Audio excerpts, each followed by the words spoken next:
नमस्कार। Plus one education channel पर आप सभी का स्वागत है। आज हम पढ़ेंगे पद परिचय के विषय में। पद परिचय पढ़ने के लिए हमें पदों की जानकारी होनी चाहिए। क्या है पद, शब्द क्या है, और इसी से संबंधित होता है पदबंध। तो इन सब की भी जानकारी हमें इस वीडियो से मिल जाएगी। सबसे पहले जानते हैं शब्द क्या होता है। तो शब्द की जो परिभाषा है कि वर्णों के सार्थक समूह को शब्द कहते हैं। इस पे बात पहले की जा चुकी है कई वीडियो में, एक बार फिर से यहाँ पे। तो सार्थक क्या होता है, यानी जिसका कोई एक अर्थ निकलता हो। जैसे यहाँ पे देखिए उदाहरण दिखाया गया, कमल लिखा हुआ है। तो कमल सार्थक शब्द है, क्योंकि कमल शब्द सुनते ही हमें अपने जो मस्तिष्क है उसमें एक आकृति नज़र आती है। वो रेड कलर का एक सिंबल नज़र आता है, जिसको हम कमल के नाम से जानते हैं। सारी दुनिया जिसको कमल के नाम से जानती है।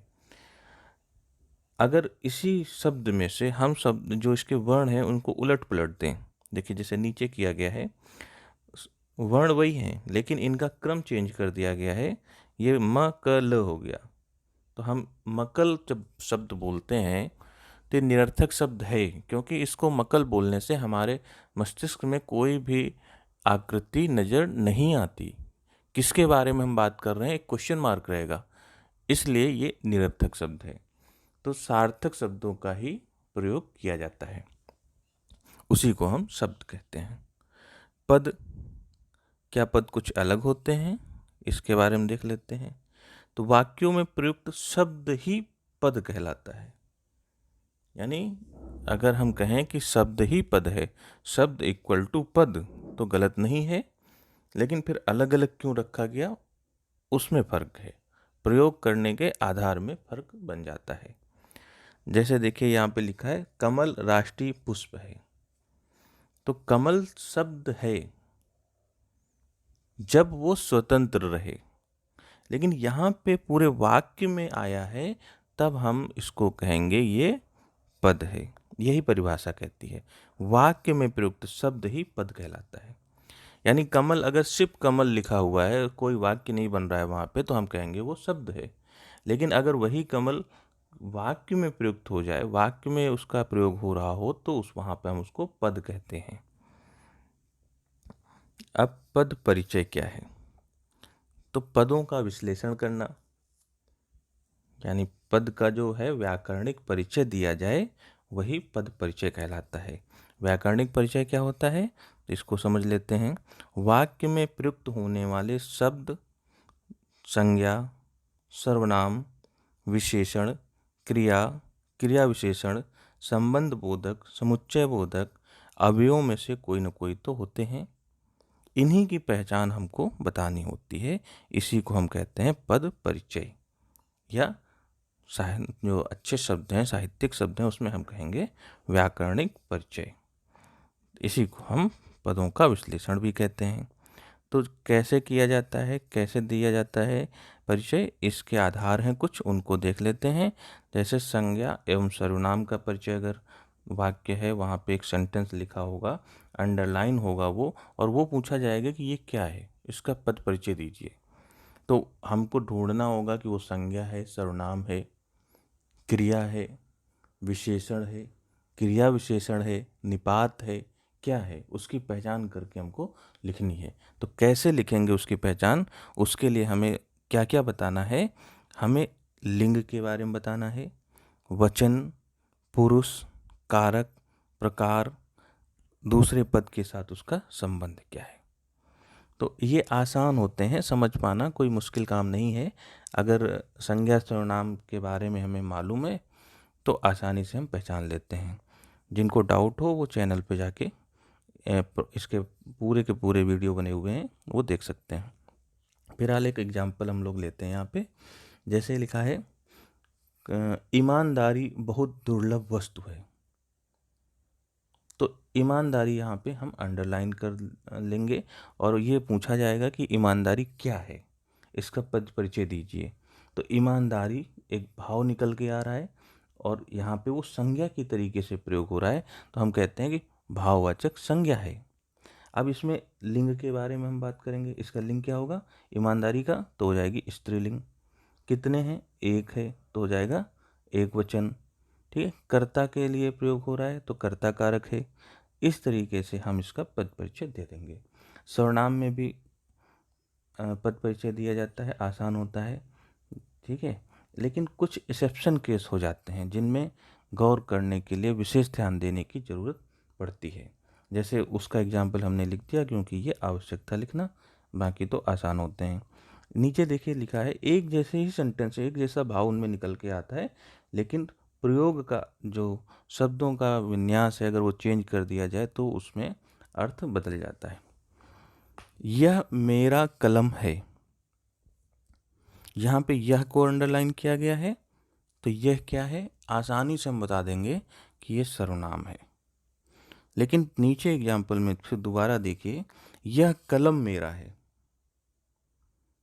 अब यहाँ पे सर्वनाम हम नहीं लिखेंगे क्योंकि कलम से पहले यह आया है और यह शब्द विशेषण का यहाँ पे काम कर रहा है, और वो विशेषण कौन है?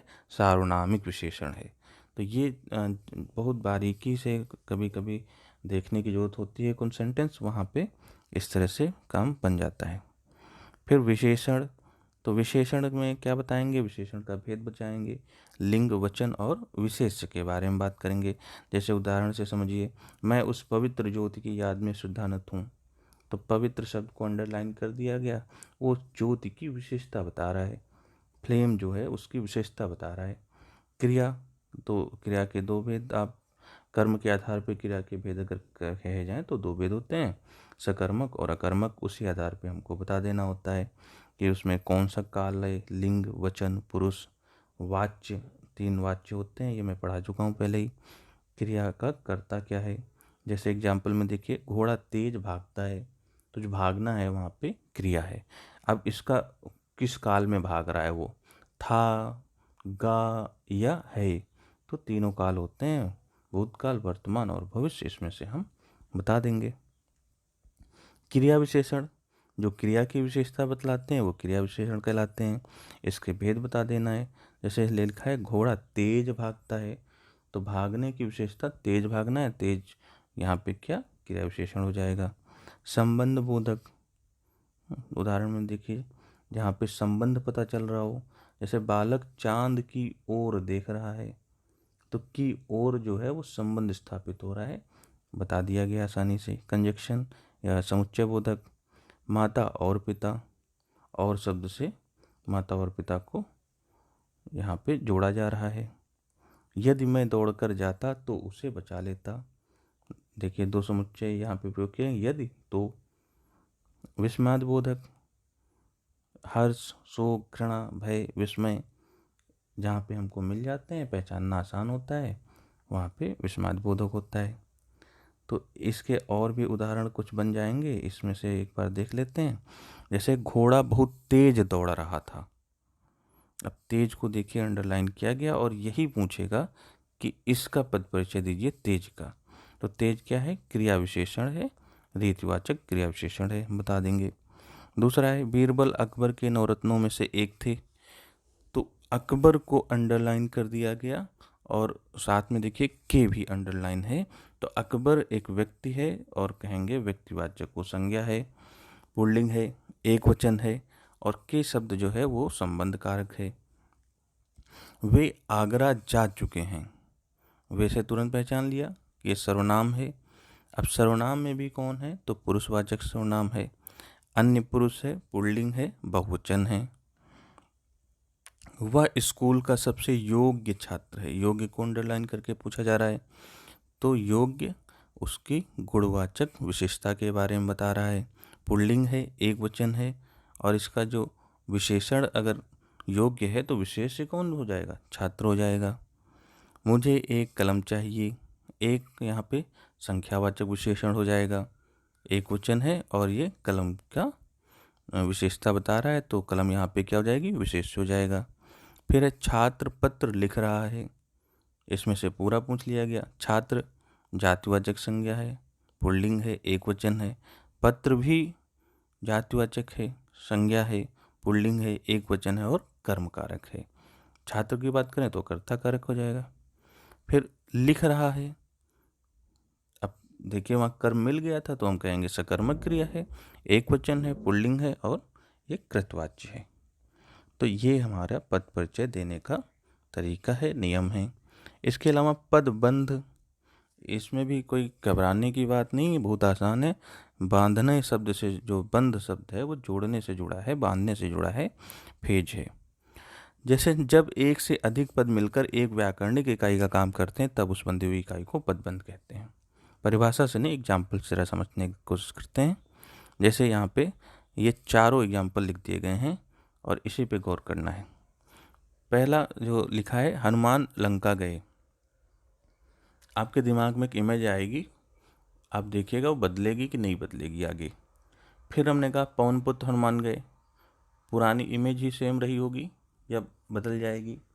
फिर है संकट मोचन पवन पुत्र हनुमान लंका गए, अभी भी वही इमेज होगी जो आपने पहले सेंटेंस में बनाई थी। फिर राम भक्त संकट मोचन पवन पुत्र हनुमान लंका गए, सेम इमेज है। यानी कर्ता जो है, चाहे हम हनुमान बोलें, चाहे पवन पुत्र बोलें, चाहे संकट मोचन पवन पुत्र बोलें या राम भक्त संकट मोचन पवन पुत्र हनुमान बोलें, कर्ता हमारा चेंज नहीं हो रहा है। हम एक ही व्यक्ति के विषय में सोच रहे हैं, बात कर रहे हैं। लेकिन ये जो पद आए हैं, ये पहले में हनुमान जो है सिर्फ एक पद है, लेकिन दूसरे में पवन पुत्र और हनुमान दो पद हैं और ये दोनों मिलकर एक ही कर्ता का काम कर रहे हैं। फिर तीसरे में क्या हो गया, संकट मोचन पवन पुत्र, तीन पद मिलकर वही काम कर रहे हैं जो केवल पहले में हनुमान एक पद कर रहा था। नीचे में फिर चार पद मिलकर वही एक का ही काम कर रहे हैं। तो यानी कोई फर्क नहीं पड़ता अगर इनको हम कहें कि ये मिलकर एक साथ वही काम कर रहे हैं जो एक कर रहा था, इसीलिए इसको पदबंध कह दिया जाता है। तो पदबंध के भेद जो हैं वो संज्ञा पदबंध, सर्वनाम पदबंध, विशेषण पदबंध, क्रिया पदबंध और क्रिया विशेषण पदबंध। तो ये एग्जाम्पल्स में से हमको देखने होते हैं कि कैसे हम पदबंध को पहचानेंगे।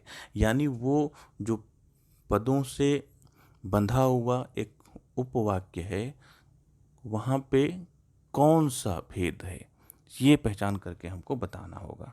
जैसे पहला एग्जाम्पल था, उस घर के कोने में बैठा हुआ आदमी। तो आदमी जो है, इससे पहले जितने भी पद आए हैं ये सब मिलकर वही आदमी का ही सेंस हमको दे रहे हैं, और उसकी विशेषता अलग कुछ भी बताएं, लेकिन ये आदमी से ही संबंधित सारे पद हैं। और आदमी क्या यहाँ पे संज्ञा हो जाएगा, तो हम कहेंगे संज्ञा पदबंध है। इसी तरह देखिए यहाँ, शेर की तरह दहाड़ने वाले तुम पे ध्यान देंगे, उसके पहले जितने भी पदबंध बंधे हुए हैं वो सर्वनाम हो जाएंगे। विशेषण जहाँ पे विशेषता हो, जैसे बहुत सुंदर, विशेषता बताई जा रही है। क्रियापद जहाँ पे काम हो रहा हो, चला भी नहीं जा रहा, तो यहाँ पे क्रियापद बंद हो जाता है। क्रिया विशेषण क्रिया की विशेषता बतला रहा हो, जैसे बोलना है तो बोलने से पहले देखिए बहुत धीरे धीरे, तो बहुत धीरे धीरे क्रिया की विशेषता है और ये हो जाएगा क्रिया विशेषण पदबंध। तो इस वीडियो के लिए इतना ही, धन्यवाद।